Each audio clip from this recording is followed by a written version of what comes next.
We do have a broken immigration system, and it needs to be fixed. Donald Trump got word of the bill, realized it was going to fix a problem he wanted to run on, and told him to kill the bill, don't put it up for a vote. If you can't raise corporate taxes, or if GOP takes control of the Senate, where do you get the money to do that? Do you still go forward with those plans and borrow? Well, yeah.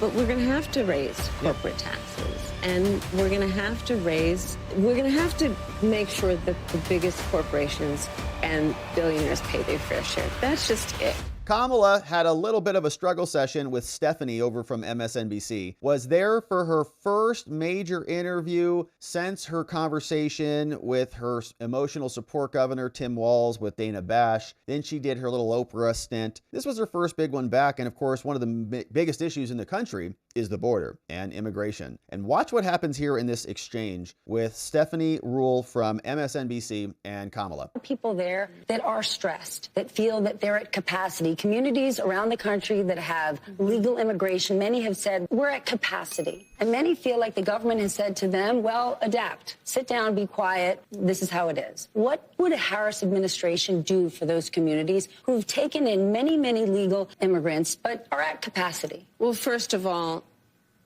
we do have a broken immigration system, and it needs to be fixed. And if we take a step back, months ago, some of the most conservative members of the United States Congress came together with others, proposed a border security bill. Terrible bill. That would have put 1,500 new border agents on the border to help those hardworking border agents who are there right now would have working legalized around the clock. illegal immigration. Would have put more money into stemming the flow of fentanyl, which is killing Americans around our country and devastating communities. That's what we've been saying for years. Would have put more resources into our ability to prosecute transnational criminal organizations, which in my career I've prosecuted. No, you didn't. Donald Trump got word of the bill, realized it was going to fix a problem he wanted to run on, and told him to kill the bill, don't put it up for a vote. He killed a bill that would have actually been a solution because he wants to run on a problem instead of fixing a problem. So what are you going to do? And that's part of what needs to be addressed. And my pledge is that when elected president, if the American people will have me, I will bring that bill back and I will sign it into law. And we need a comprehensive plan that includes what we need to do to fortify not only our border, but deal with the fact that we also need to create pathways for people to earn citizenship. Wow, okay. So she's going to bring back a dead plan that was terrible, that everybody hated. And then she's going to create a pathway to citizenship for the illegals. Now, I thought that the plan was the comprehensive plan, right? I thought that that's why they wanted that. That was the big comprehensive plan. That was going to codify 4,000 people coming in every day. Then if it got up to 5,000, then there would be a response to that. And so it's just blame, blame, blame. She's not really given us much more other than it's Trump's fault. And you can see her even response is interesting and seemingly difficult. Here was another clip where she got asked about raising corporate taxes.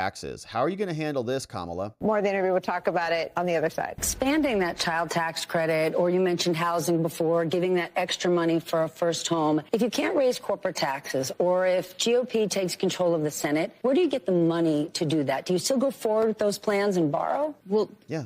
But we're going to have to raise corporate taxes, and we're going to have to make sure that the biggest corporations and billionaires pay their fair share. That's just it. It's about paying their fair share. I am not mad at anyone for achieving success. Yes, but everyone should pay their fair share, and it is not right that the teachers and the firefighters that I meet every day across our country are paying a higher tax than the richest people in our country. More of the interview. And of course, that's a misnomer as well. And there are some real big problems with our tax code, by the way. I think all of us should have a lot less taxes than we currently have. And her answer, though, is not really solving anything. She says, well, we have to. How are we going to pay for all this? Well, I guess we have to take out more debt because that's the only solution that they can come up with. Now, then she gets a question about her time at McDonald's. Here's what this one sounds like. The first one, just a fact check. Because your opponent almost every day. Okay, there's no such thing as a little job. Okay, fair. Because your opponent almost every day seems to be talking about this. So I just want to ask you yes or no. At any point in your life, have you served 2 all-beef patties, special sauce, lettuce, cheese, pickles, onions on a sesame seed bun, working at a McDonald's? Yes or no? That's it. I have. Okay. Now the other job. But it was not a small job. Like, I did the fries. I mean, yes, but I did. Okay. So that was the fries conversation. She wants amnesty. and the conversation was pretty rough out there.